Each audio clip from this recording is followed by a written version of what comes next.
La creciente distancia entre la política y los ciudadanos convenció a los partidos políticos en 2010 a abrir a los ciudadanos la posibilidad de participar en decisiones trascendentales a través de las consultas populares. Sin embargo, le pusieron tantos cerrojos, tantos candados que son en la práctica muy difíciles de llevar a cabo. Es así que la Corte desechó esta semana 3 de las 4 propuestas de consulta popular que presentaron PRD, Morena y PAN sobre la reforma energética y los salarios mínimos. ¿Para qué sirven las consultas? ¿Para legitimar decisiones o realmente para abrir la participación ciudadana? De esto vamos a hablar hoy en Opiniones Encontradas. Soy José Buendía, gracias por estar con nosotros en este programa en el que todas las ideas se pueden cuestionar siempre que se debatan. Vamos a ver algunos datos y regresamos aquí a la mesa a tener nuestro debate de hoy. La necesidad de revertir la distancia entre la ciudadanía y la política llevó a abrir la participación ciudadana en algunas decisiones de interés público a través de la consulta popular, pero en la práctica se impusieron muchos candados difíciles de cumplir por la ciudadanía. Los 3 partidos mayoritarios recurrieron a las consultas sobre temas que parecen formar parte de las campañas hacia las elecciones del 2015, pero la Corte desechó la que el PRD y Morena pretendía realizar sobre la reforma energética y la propuesta por el PAN sobre los salarios mínimos por considerarlas inconstitucionales. Respecto a la del PRI de reducir el número de diputados plurinominales, la propuesta de dictamen... Estamos de regreso en Opiniones Encontradas. Vamos a arrancar nuestro debate de hoy sobre las consultas ciudadanas. Usted sabe, esta semana la Corte desechó 3 de las 4 propuestas de consulta, y para hablar sobre este tema, para analizarlo, para debatir sobre el fallo de la Suprema Corte de Justicia, me acompañan José Fernández Santillán del TEC de Monterrey y además autor de muchos libros sobre la sociedad civil y sobre otros temas de ciencia política. Pepe, un honor que estés con nosotros. No, al contrario, es un gusto compartir este espacio contigo. Gracias por la invitación. No, de nada. Y está también con nosotros Rodrigo Salazar, el maestro Rodrigo Salazar, que él es catedrático de la constitucional de la Universidad de La Salle. Muchas gracias por venir. No, pues muchas gracias por la invitación. Y está, por supuesto, el maestro Arturo Espinosa, que ahora sí le vamos a cumplir con el programa después de un pequeño accidente que tuvimos hace unas semanas. Así es. Especialista en Derecho Electoral. Así es, muchas gracias por la invitación, José. No, muchas gracias a ambos, y si quieren vámonos directo al tema. Llama la atención, Pepe. Sí. En 2010 se legisló para abrir la participación ciudadana sobre asuntos de interés público, pero hay tantos cerrojos y hoy la Corte lo desecha. Sí. Entonces, la verdad es que a uno le queda un sabor de boca un poco raro, porque abrir la participación con esa cantidad de requisitos parece que se desvirtúa o no entiendo el cabal sentido. Bueno, mira, es que depende de la interpretación que se le dé al artículo, a la fracción octava del artículo 35, en donde se dice: serán tópicos de consulta popular aquellos de interés nacional, y entonces deja la puerta abierta. Cabe todo. Se tiene que legislar para especificar cuáles son los puntos que son considerados de interés nacional. Es decir, que tú sientes que hay todavía, digamos, vacíos y ausencias en la ley. Rodrigo, esas ausencias tienen altísimos costos, pero en primera no sé si coincides con que están insuficientemente regulados, y en segunda, oye, 13 millones de firmas se sumaron en las 4 propuestas de consultas que llegaron a la Suprema Corte. A mí la opinión que me merece todo este tema de la reforma constitucional es una reforma demasiado demagógica. Se hizo como que con unas ganas de que no funcionara este tema de la consulta popular. Si nosotros analizamos que no pueden entrar la materia de ingresos, de gastos, de seguridad pública, bajo casi cualquier pretexto, la Corte podría analizar que no es materia de consulta popular. Entonces, desde mi perspectiva, realmente desde un inicio nació cojo este tema. ¿Falta de regulación o demagogia, Arturo? A mí me parece que hay más bien una ambigüedad en la regulación. Yo lo que veo es las restricciones que establece el artículo 35 constitucional para las materias que pueden ser objeto de consulta popular. Está en la interpretación de la Corte, desde luego. Y es importante cuál es el sentido que le dio la Corte, y ahora empezamos a ver los esbozos de las primeras consultas populares. La consulta popular está considerada como un derecho fundamental, porque es un derecho político electoral, está relacionado con el derecho a votar, Y es ahí donde la Corte, veremos si le da le ha dado una interpretación restrictiva, a mi parecer, en algunos aspectos, y se ha olvidado un poco lo que decía el ministro Cosío del principio de pro persona y del artículo 1 constitucional de maximizar este derecho ciudadano. Yo creo que finalmente el punto es que estas restricciones, pues cabe todo y no cabe nada, de acuerdo a la interpretación que quieran los ministros. A ver, pero ¿cómo entender, Pepe? Derecho ciudadano, pero a la hora de legislar, los partidos en 2010 por primera vez deciden, vamos a abrir para que participen los ciudadanos en decisiones trascendentales, digamos un poco para abrir la partidocracia o la hegemonía que mantienen los partidos, y en la práctica el derecho ciudadano no se puede ejercer. A ver, es que ahí me baso en Luigi Ferrajoli, tiene un libro estupendo que se llama Los poderes salvajes, y dice que construir la democracia lleva tiempo político y jurídico. Entonces, que los partidos no pueden saltarse, y menos los líderes, esa institucionalidad que es democracia representativa, democracia liberal, democracia que es Estado de Derecho. Entonces, cuando tú pones mecanismos de democracia directa, tienes que proteger a esa democracia representativa, porque si no viene la degeneración en democracia plebiscitaria, que es lo que muchos dictadores han utilizado para romper el marco institucional. Cuidado. Entonces, yo creo que puede ser un complemento y no un sustituto de la democracia representativa, los mecanismos de democracia directa. Por ejemplo, hay algunos en América Latina, de 1982 en adelante, se utilizaron precisamente para restablecer la democracia. O sea, las consultas, por ejemplo, en Chile, sí o no a la dictadura. Esa es una consulta popular.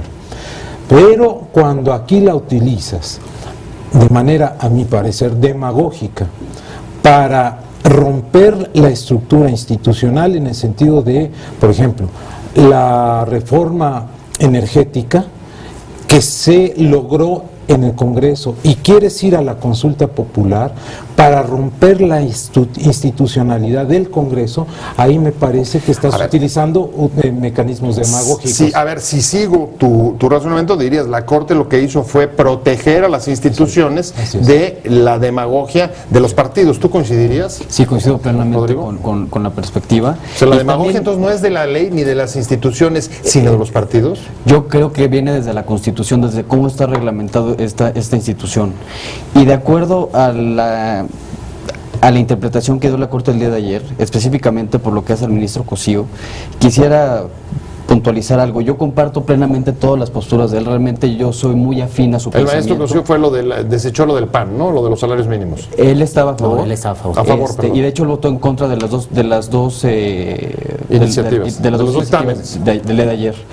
Él mencionaba que respecto de los ingresos tenían que interpretarse de una manera amplia, porque se trata de un derecho fundamental.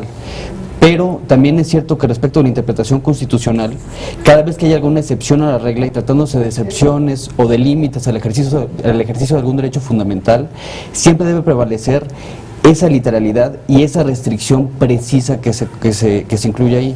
Y desde mi perspectiva, el artículo 35, fracción octava, al establecer que no procede la consulta popular respecto de ingresos, si finalmente en todos los artículos 25, 27 y demás se habla específicamente que toda la reforma energética tenía que ver con el tema de ingresos. Es que casi todo tiene que ver con ingresos, si tú das una interpretación laxa del asunto. Exacto, pero en este caso, si precisamente la reforma energética nos estaba hablando que todo tenía que ver con ingresos y la finalidad de esa reforma tenía que ver con los ingresos, yo sí soy más del criterio de los otros ministros en este único caso. ¿Por qué? Porque en materia de límites al ejercicio de los derechos fundamentales tienen que ser totalmente restrictivos y no pueden ser amplios. Es lo que establece precisamente el primer párrafo del artículo 1 constitucional. Es que además, perdón, claro, que lo complemente, claro. Es que ahí en el mismo artículo 35 se dice, no son materia de consulta popular los derechos fundamentales, o sea, las garantías individuales protegidas por la Constitución, ni la cuestión de la defensa nacional, ni la cuestión de derechos humanos, seguridad nacional, asuntos militares. Exactamente. A ver, sobre la mesa se han puesto palabras gruesas, demagogia de parte desde el origen a la hora de legislar, demagogia de los partidos, y tú mencionaste más bien la palabra ambigüedad. ¿Quién se beneficia de esta ambigüedad? A ver, yo creo que yo lo veo un poco distinto, ¿no? Me parece que la Corte tiene ciertos pasos a seguir al determinar esta constitucional. Lo primero es si la materia que se está proponiendo entra dentro de una de las restricciones que establece el artículo 35 o no entra dentro de unas restricciones. Y estas restricciones se pueden leer de una manera, en estricto sensu, es ingresos y egresos de la Federación, todo lo que golpea ahí, porque inclusive algunos ministros dijeron que el salario mínimo también implicaba con los ingresos y egresos de la Federación. A mí me parece que tienes que ver hasta dónde hay una modificación sustancial en la consulta popular, porque lo segundo que debe de determinar la Corte es si la pregunta es clara, si la pregunta está relacionada con la materia y no es tendenciosa. Y el tercero, que me parece que es el punto más interesante, es si es una cuestión de trascendencia nacional. Ese es el punto interesante. A mí, los temas que se planteaban no me parece que pegaran una de las restricciones. ¿Qué es lo que yo veo? Pongo como ejemplo. Ingresos de la Federación. La materia petrolera golpea o choca con los ingresos y egresos, desde luego, ¿no? Pero no, el tema consultar era si se quería una reforma en materia petrolera para permitir la inversión privada o no. No era si la materia petrolera dejaría de pertenecer a los ingresos de la Federación. Si ese fuera el tema, me parecería que sí le pegaría a los ingresos y egresos.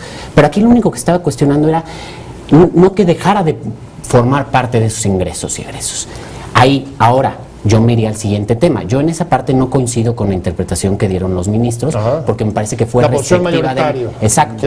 Yo donde veo que las consultas, las materias no proceden es en la trascendencia nacional. Y aquí es donde a mí me parece que la consulta popular es una excepción, no es una regla. A ver. Lo que dice un poco el doctor Santillán, pero no todo debe ser materia de consulta, solo algunos temas. Voy con Pepe y seguramente vas por ahí, Pepe. Me parece que está entrando Arturo justo al punto. Lo que estaban diciendo es, a ver, no es un asunto solamente de salario, de ingresos en la reforma petrolera, sino... De trascendencia nacional. No, es que estoy pensando, así pienso yo. Es un asunto que tiene que ver con una reforma estructural, en efecto, de un cambio trascendental de una de las industrias de la industria más importante del país, donde se recibe el 30% de los ingresos del Estado. ¿Es de trascendencia? Pues yo creo que sí es de trascendencia la reforma, la industria energética. ¿A qué atribuyes tú este fallo? Bueno, yo estoy de acuerdo con el fallo, en el sentido siguiente, que se protegieron, y regreso al punto, que se protegió la democracia representativa, las instituciones, sobre un plebiscito de carácter directo, que creo que sustituiría a la decisión del Congreso. Eso por el lado político. Por el lado ¿Pero eso no sería casi en todos los temas de trascendencia? A ver, un momento. Puede ser, por ejemplo, de ahí la ambigüedad, pero voy al siguiente punto. Me parece que la argumentación jurídica, la podamos estar o no de acuerdo, pero fue impecable, impecable. Ahora, voy a algo más importante. Mira, la democracia, me decía el maestro García Maínez, y también coincide con Norberto Bobbio, es como una moneda. Tiene una cara jurídica, pero no nos olvidemos que tiene una cara política. Ok, hasta ahorita en la mesa le hemos dado importancia a la cara jurídica, me parece bien. Así es. Pero la cara política es muy importante, porque si no se nos va todo el análisis. Entonces, lo que estoy queriendo decir es, ¿por qué los partidos políticos, los tres, optaron por ir sobre la consulta popular? Porque el primero que marcó esa ruta fue el PRD. ¿no? Y Morena, porque son dos iniciativas distintas, ¿no? Sobre la reforma energética, no solamente petrolera, y porque ellos defendían, según argumentaron, uno. Dos, viene el PAN y dice, no, pues entonces vayamos por el salario mínimo. Y luego viene el PRI con la otra de los plurinominales. Pero tengo que hacer un corte, Pepe, perdón que te corte, es una guillotina, pero me quiero quedar con la frase que acabas de decir. En efecto, la democracia tiene una parte jurídica y otra parte política. Y sobre la parte política es que voy a regresar en la segunda mitad de este programa. Estamos en Opiniones Encontradas. No se vaya, estamos de vuelta en un minuto. Estamos de vuelta en Opiniones Encontradas y estamos hablando sobre la consulta popular. Usted sabe, esta semana la Corte desechó 3 de las 4 propuestas de consulta, 2 sobre la industria energética que presentaron el PRD y Morena, y la del salario mínimo que había presentado el PAN. Y antes de irnos a corte, Pepe Fernández Santillán decía, hay que tomar en cuenta que una parte es, digamos, el análisis jurídico de la argumentación que dio la Corte para su fallo, y otra es la parte política sobre el impacto o el significado que tiene que las 4, porque previsiblemente la que falta, la del PRI, que también cae dentro de los supuestos de prohibición respecto a los temas de consulta, también la próxima semana sea desechada. Y en ese sentido, Rodrigo, te diría, sí, cara jurídica, cara política. Yo te diría, entonces, nos quedamos un poco en el aire de decir, bueno, ¿y para qué sirven las consultas? ¿Sirven en realidad para abrir la participación ciudadana, que ese es el objetivo? ¿O son mecanismos de legitimación ahí cuando se necesita, y sobre todo lo necesitan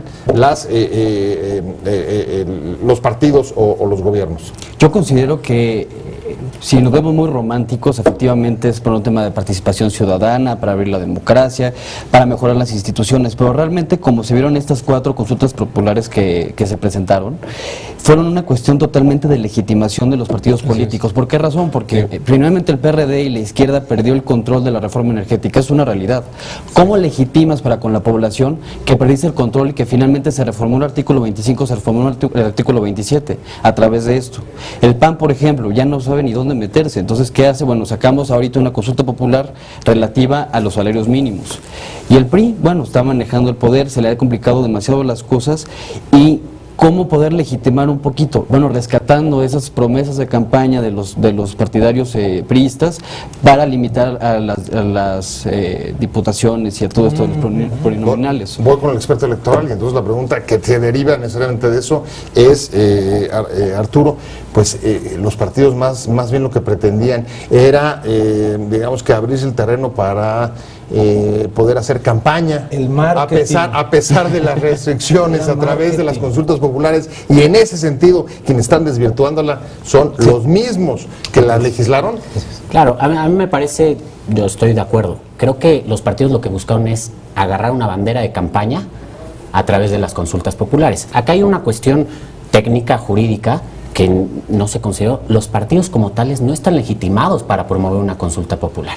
Están legitimados los ciudadanos, está legitimado una parte del Poder Legislativo, el 33% o el Presidente de la República. Los partidos políticos, en toda la ley de consulta popular, no se hace una sola mención a partidos políticos.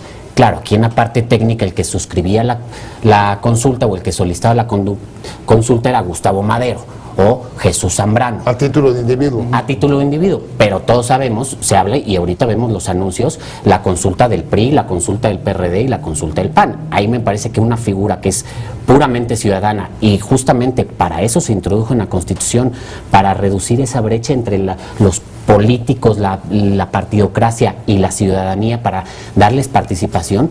Pues los partidos trataron de agarrarlas como banderas de campaña y con esto ¿Es una perversión, Pepe, o qué? O sea, los que están pervirtiendo el mecanismo no es la figura, sino los partidos los que pervierten. Es que salen a escena los partidos, como dice bien Arturo, para llamar al pueblo a la consulta popular. Pero dice bien Arturo, no es asunto de ellos, pero la abanderaron. ¿Por qué? Por el marketing y porque el año próximo vamos a tener elecciones y era muy bonito para la izquierda defender el petróleo, ¿no? Era muy atractivo, pues, ¿no? Pues no me vayan a luego decir, Fernández Santillán es un derechista. Para el PAN, el salario mínimo, pues, oye, ¿quién no va a decir, sí, que se aumente el salario mínimo? Todos, pero es como quitarle una pieza a un traje. si quieres realmente mejorar el salario, tienes que cambiar la política económica que ellos implantaron con Salinas de Gortari en este país. Y luego, la cuestión de los partidos políticos, de quitarle el PRI, que fue la iniciativa, el PRI, quitar los plurinominales. ¿Por qué? Porque si tú estudias los distritos de mayoría, los gana el PRI, y entonces le quitas peso a la oposición, y entonces al PRI se lleva la bandeja. Ahora, nada más un punto bien importante. Sí. Con todo y eso, yo no digo, vamos a quitar a los partidos políticos como algunos demagogos lo han hecho. Y dicen, ellos no representan a nadie más que a sí mismos. Vamos a la consulta popular, que eso sí es la verdadera democracia, la democracia gobernante. Y eso es lo que hizo precisamente Berlusconi, cuidado, la ultraderecha en Italia, y que ahora se ha convertido en argumento de la disque izquierda mexicana. Pero a ver, Pepe, realmente nadie está quitando los partidos, al contrario, los partidos legislaron, pusieron los candados, y luego son los que además se sirven a través de sus propias mecanismos para presentar consultas que les permitan seguir campañas personales. Hay quien dice, quitemos a los partidos políticos, y hay analistas y intelectuales y escritores que lo han dicho, por eso lo menciono, porque es una aberración. Hans Kelsen, un gran jurista, dijo, solo la idiotez o la hipocresía puede pensar que la democracia moderna sea posible sin partidos políticos. Con esto tenemos que arar. Pero aquí, estoy de acuerdo, pero aquí más bien, Rodrigo, voy contigo, a quien están quitando de todos lados es a los ciudadanos. Evidentemente. ¿No? En nombre de los ciudadanos, pero ellos nunca aparecen. Es que esa es la democracia representativa. A pesar de que llegaron, pero en este caso fueron 13 millones de votos de ciudadanos que costaron una millonada. Evidentemente, pero también voy a regresar un poquito al tema de los partidos políticos y cómo utilizaron todo este tema de la consulta popular, sabiendo de fondo que estaban mal articuladas, por ejemplo la del PRD y la del PRI, desde mi perspectiva, como profesor de constitucional, te puedo decir que es totalmente inconstitucional, y de hecho estuvo ayer como un tema satelital en la sesión del Pleno, e impulsar a través de una consulta popular el que se pueda modificar o no una disposición constitucional. ¿Por qué razón? Porque la Constitución mexicana es una constitución rígida, que tiene un proceso específico de reforma constitucional previsto en el artículo 135, del cual no se puede salir. Aquí esta parte de la consulta popular puede ir para otros ámbitos, pero no puede ir para un tema de reforma constitucional. Y a mí me dejó muy mal sabor de boca cuando leí las dos preguntas, tanto la del PRI como la del PRD, porque infringían de manera directa al texto constitucional. Entonces, ¿cómo como partido político, cómo como fuerza política utilizas esto para una bandera únicamente partidista, si de fondo sabías que ni siquiera estaba representando ni a los ciudadanos ni nada, y que fue un mero verle la cara a todo el mundo, desde mi punto de vista. Que entonces, de 2010 lo que hizo fue una reforma absolutamente incongruente que metía tensiones dentro de la Constitución. Si es así, entonces retomo la pregunta que ponía Pepe sobre la mesa y te pregunto, Arturo, ¿y entonces cómo utilizarlas? A ver, yo creo que, como ha sido nuestra democracia, tenemos una democracia que ha ido transitando poco a poco y que ha ido avanzando y que está madurando. Al día de hoy somos una democracia, digamos, adolescente, ¿no? Apenas estamos llegando a la mayoría de edad y como adolescente pues se comporta muy extraño. Puberta, con granitos. ¿Y qué es lo que yo voy? Durante muchos años hemos sido un sistema de puros partidos políticos. Todo el sistema electoral está creado para partidos políticos. A partir de las reformas de 2011, se introdujeron a la Constitución figuras de participación ciudadana, se introdujeron la consulta popular, las candidaturas independientes, la iniciativa ciudadana, y este es el primer proceso electoral federal en el que se van a poder implementar las consultas populares. En el que ya no se van a poder implementar. Claro, bueno, pero ahí es a donde voy. Tenemos que aprender, nuestro sistema tiene que aprender, los partidos políticos tienen que aprender a convivir con las figuras de participación ciudadana, que ya no todo el pastel es para ellos. Ellos llegaban y veían todo el pastel. Ahorita, aunque sea una muy pequeña parte del pastel, la tienen que compartir. Y de ahí tienen que empezar a salir los criterios. Es cierto lo que dice Rodrigo, ¿se puede o no se puede modificar la Constitución a partir de una consulta popular? A mí me parece que los efectos de las consultas populares no están muy claros en la ley. pero tampoco se habla de que no se pueda modificar la Constitución. Esto tendrá que ser objeto de interpretación por la Corte. Digo, si tú más o menos conoces los criterios de la Corte, sabrás por dónde podrán ir, porque ellos... Cierro contigo, se nos está yendo el tiempo rapidísimo, y es, pues entonces la apertura de la partidocracia a través de estas figuras es virtual. A ver, Pepe, mira, tú decías, son 13 millones de firmas las que... se pusieron en la mesa. Sí, es muy fuerte el argumento.